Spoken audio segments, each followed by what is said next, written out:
Good morning students. कल मैंने पढ़ाया था different parts of a flower which play a certain role in a process called reproduction. आज हम लोग सेक्सुअल रिप्रोडक्शन का फर्स्ट स्टेप पढ़ेंगे which is included in gametogenesis. The first question is what is gametogenesis. Gametogenesis is a process of formation of male and female gamete in either plants or animal. Plant के case में जो सबसे पहला step है gametogenesis का, that is microsporogenesis. Microsporogenesis का definition होता है the process of formation of microspore और पॉलन इज कॉल्ड माइक्रोस्पोरोजेनेसिस। तो when we go through microsporogenesis, it is divided into three steps. The first step is microsporogenesis. It is studied in three steps.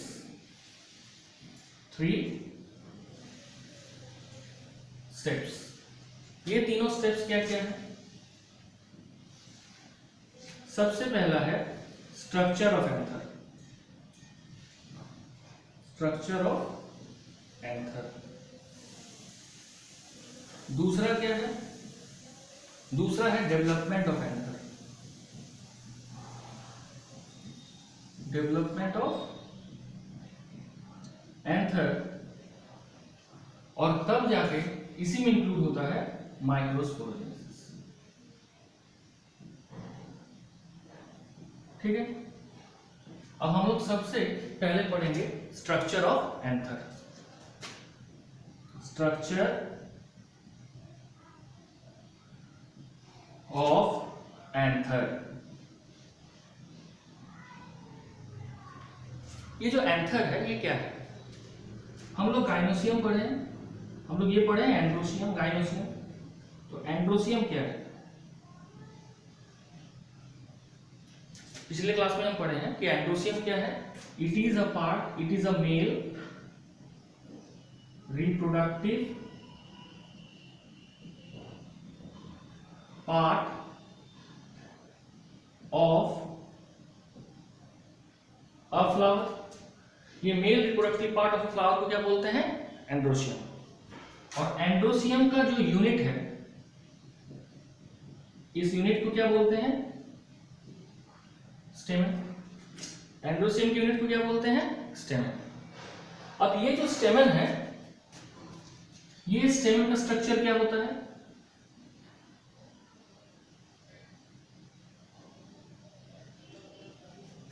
ठीक है, तो इसको कहा जाता है filament, और ये दोनों को कहा जाता है एंथर लोब। एंथर लोब यानी स्टेमन का पार्ट है एंथर। स्टेमन का पार्ट क्या है? एंथर।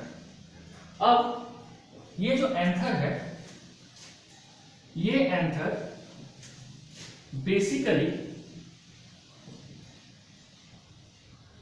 डाइथिकस होता है। ठीक है, डाई का मतलब क्या होता है? दो, और थीका का मतलब क्या होता है? लोब, यानी दो लोब है। दूसरा, अगर ये डाइथिकस है, ठीक है, तो ईच एंथर लोब, हर एक एंथर लोब में टू पॉलन सैक है। एक एंथर लोब में कितना पॉलन सैक है? दो। तो यहां पे कितना लोब है? दो है। तो यानी therefore डाइथिकस anther is tetrasporangiate। Tetrasporangiate मतलब इसमें 4 पॉलन सैक होगा। लेकिन सपोज कर लो अगर इस तरह का एंथर हो, इस तरह का, तो इसको हम क्या बोलेंगे? Monothecous anther. और ये जो मोनोथिकस एंथर है तो इसमें कितना पॉलन सैक होगा? 2 पॉलन सैक होगा। जब 2 पॉलन सैक है तो ये हो जाएगा बाइस्पोरेंजिएट। क्या हो गया? बाइस्पोरेंजिएट। तो ये हो गया एंथर का स्ट्रक्चर। ठीक है, तो हम लोग जान गए कि अगर मोनोस्पोरेंजिएट है, ठीक है, बाइस्पोरेंजिएट होगा मोनोथिकस एंथर में, और टेट्रास्पोरेंजिएट होगा बाइथिकस या डाइथिकस एंथर में। इसके बाद है कि 4 पॉलन सैक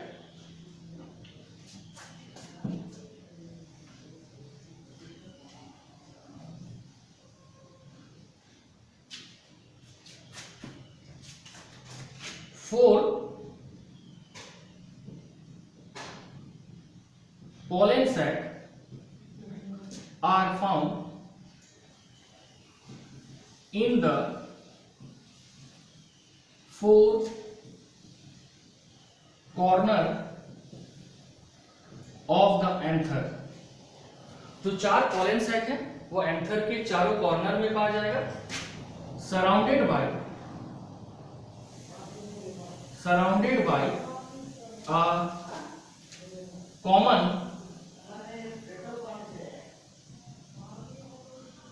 epidermal wall। और ये चारों का कॉमन क्या है? Epidermal wall. मतलब अगर इस तरह से है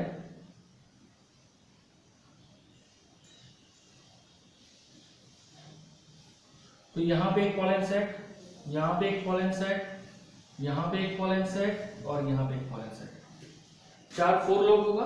और ये सभी का ये जो कॉमन वॉल है, ये वॉल क्या हो गया? Epidermal wall. ये हो गया स्ट्रक्चर ऑफ एंथर। ठीक है, अब हम लोग पढ़ेंगे डेवलपमेंट ऑफ एंथर।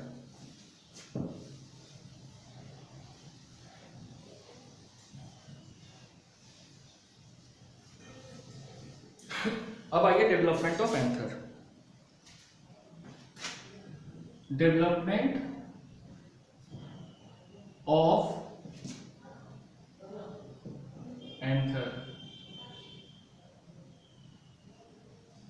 ठीक है, क्या होगा development of anther?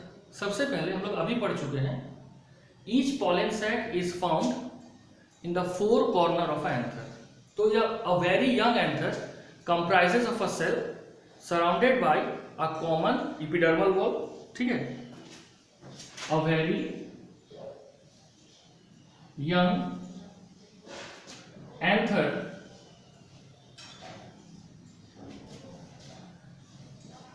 comprises of a cell surrounded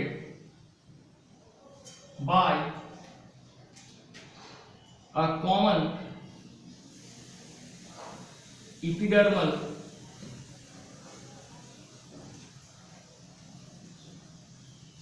wall। ठीक है, तो ये यंग एंथर कंप्राइजेस करता है सेल का जो कि surrounded by a common epidermal wall. उसके बाद होगा ड्यूरिंग डेवलपमेंट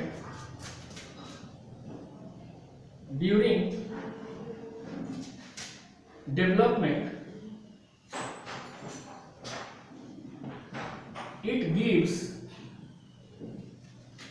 अ 4 लोब स्ट्रक्चर। कितना लोब का होगा? 4 लोब स्ट्रक्चर। इस तरह का भी दिखाया था ना, 4 लोब स्ट्रक्चर देगा। इन ईच लोब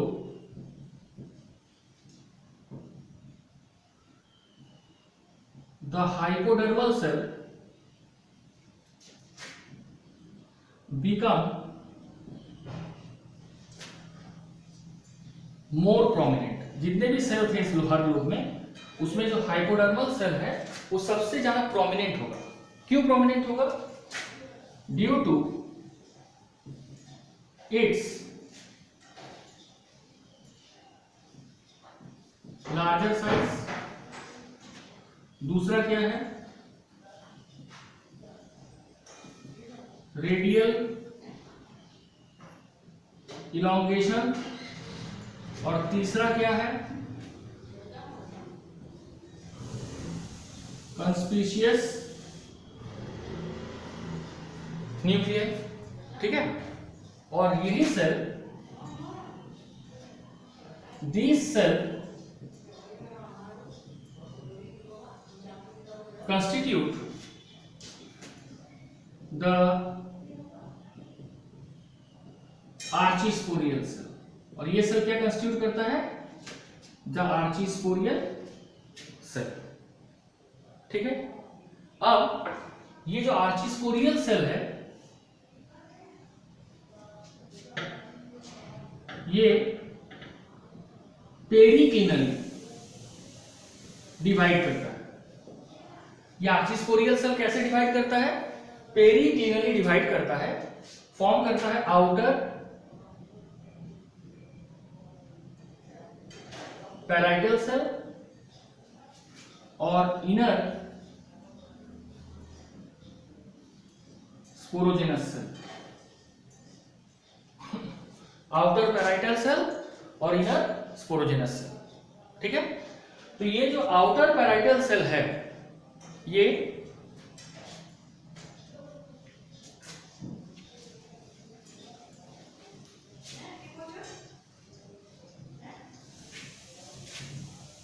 देखो फिर से, ये जो आर्चिस्पोरियल सेल है, आर्चिस्पोरियल सेल है, ये पेरिक्लिनली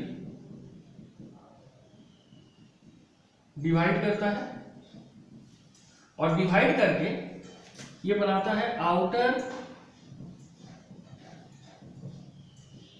पैराइटल सेल और दूसरा इनर स्पोरोजेनस सेल। ये जो आउटर पैराइटल सेल है ये माइटोटिकली डिवाइड करेगा। कैसे डिवाइड करेगा? माइटोसिस से डिवाइड करेगा और 3 to 5 लेयर एंथर वॉल बनाएगा। 3 से 5 लेयर का एंथर वॉल बनाएगा। ये जो एंथर वॉल है ये 4, सबसे पहला तो कॉमन शुरू में ही था एपिडर्मिस, दूसरा इंडोथेसियम, तीसरा मिडिल लेयर, ठीक है, और पांचवा क्या बनाएगा? चौथा टैपेटम। ये जो एपिडर्मिस है ये सिंगल लेयर होगा और इसका मेन काम है प्रोटेक्शन। सिंगल लेयर और प्रोटेक्शन होगा। ये जो इंडोथेसियम है ये प्राइमोडियल सेल से बनेगा। इसमें फाइब्रस थिकनिंग होगा, फाइब्रस थिकनिंग होगा और फाइब्रस थिकनिंग के साथ साथ इसमें स्टोमियम होगा। स्टोमियम होगा फॉर डेहिसेंस। डेहिसेंस का मतलब जब पॉलन सैक के अंदर पॉलन ग्रेन मैच्योर कर जाएगा तो स्टोमियम से ही एंथर बस्ट करेगा और वहीं से पॉलन ग्रेन डिस्पर्स होगा, ठीक है, by agents, air, water, whatever it is. अब है मिडिल लेयर। मिडिल लेयर 1 से 3 लेयर का होता है और ये आगे जाके डिजेनरेट कर जाता है and provide nourishment to the microspore और पॉलन ग्रेन। जबकि ये जो टैपेटम है ये टैपेटम फिर 2 तरह का होता है, एक एमोबॉइड टैपेटम और दूसरा सिक्रेटरी टैपेटम, ठीक है। ये जो एमोबॉइड टैपेटम है it fuse to form plasmodium और पेरीप्लाज्मोडियम। एमोबॉइड क्या फॉर्म करता है? The cells fuse to form plasmodium और periplasmodium which run in between the sporogenous cell, जो स्पोरोजेनस सेल के बीचों बीच रन करेगा और ये उसको न्यूट्रिशन प्रोवाइड करेगा so that it can develop into a mature pollen और माइक्रोस्पोर। जबकि जो सिक्रेटरी सेल्स है ये अबव द स्पोरोजेनस सेल रहेगा, वो उसमें न्यूट्रिशन देगा ताकि it undergo cell division and differentiation. Finally जो एमोबॉइड टैपेटम है और सिक्रेटरी टैपेटम है ये दोनों ही डिजेनरेट करेगा to provide nourishment to the developing pollen grain. अब स्पोरोजेनस सेल, ये जो स्पोरोजेनस सेल है, ठीक है, इसमें माइटोटिक डिवीजन होगा and it forms microspore mother cell. क्या फॉर्म करेगा? Microspore mother cell. ये जो माइक्रोस्पोर मदर सेल का जब फॉर्मेशन होगा तो it is covered by a callus. Callus से ये सराउंडेड होने का मेन पर्पस ये होता है कि due to the callose formation outside the microspore mother cell, it separate itself from the plasmodesmatal connection. जो प्लाज्मोडेस्माटल कनेक्शन होता है इन बिटवीन द सेल्स, उससे ये कैलोस इसको अलग कर देगा। फिर ये माइक्रोस्पोर मदर सेल में मियोसिस होगा, और जब इसमें मियोसिस होगा ये फॉर्म करेगा टेट्राड ऑफ हैप्लॉइड माइक्रोस्पोर और पोलन। ये क्या फॉर्म करेगा? टेट्राड, यानी 4 हैप्लॉइड माइक्रोस्पोर या पोलन ग्रेन फॉर्म करेगा। ये जो 4 हैप्लॉइड माइक्रोस्पोर या पोलन ग्रेन फॉर्म करेगा, ये सभी चारों फंक्शनल है, इसमें से कोई भी डिजेनरेट नहीं करेगा, और ये बेसिकली जिस शेप में पाया जाएगा वो है टेट्राहेड्रल।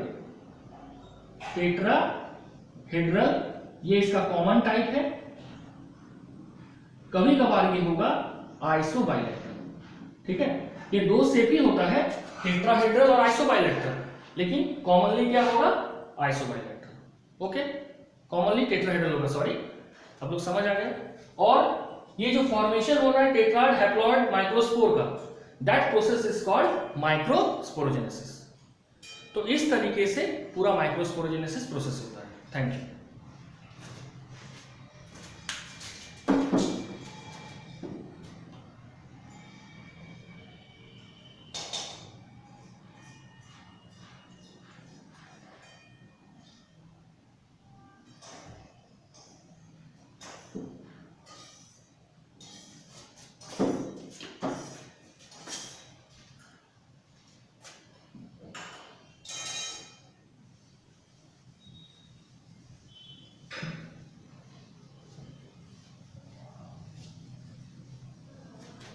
स्पोरोजेनस सेल को एक बार फिर से पढ़ा देते हैं कि जो स्पोरोजेनस सेल है, स्पोरोजेनस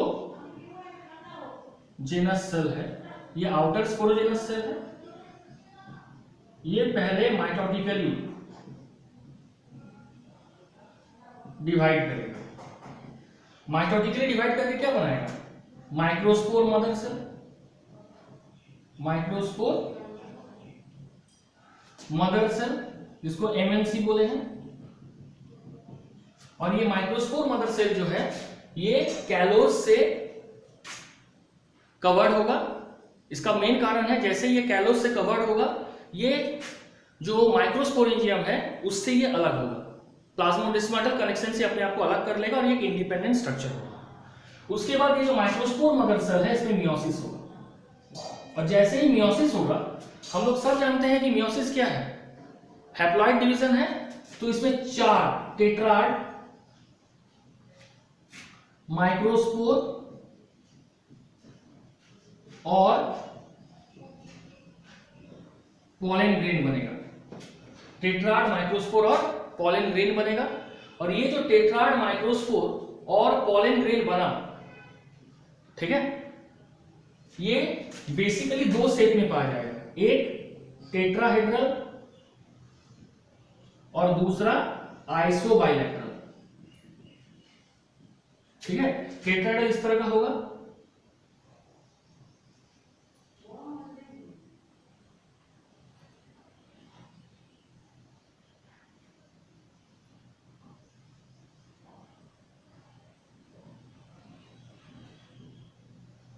ठीक है। तो टेट्राहेड्रल ही सबसे कॉमन है, और बाद में जो कैलोस था वो पूरी तरह से डिसॉल्व हो जाएगा and each microspore become an independent structure. In this way, the process of formation of tetrad microspore from the outer sporogenous cell is called megasporogenesis. That is the third step which finally leads to the conclusion of microsporogenesis. ठीक है, next class में हम लोग deal करेंगे structure of pollen grain, ठीक है, pollen viability, ठीक है, and the different use of pollen grain and the demerits of pollen grain. Thank you.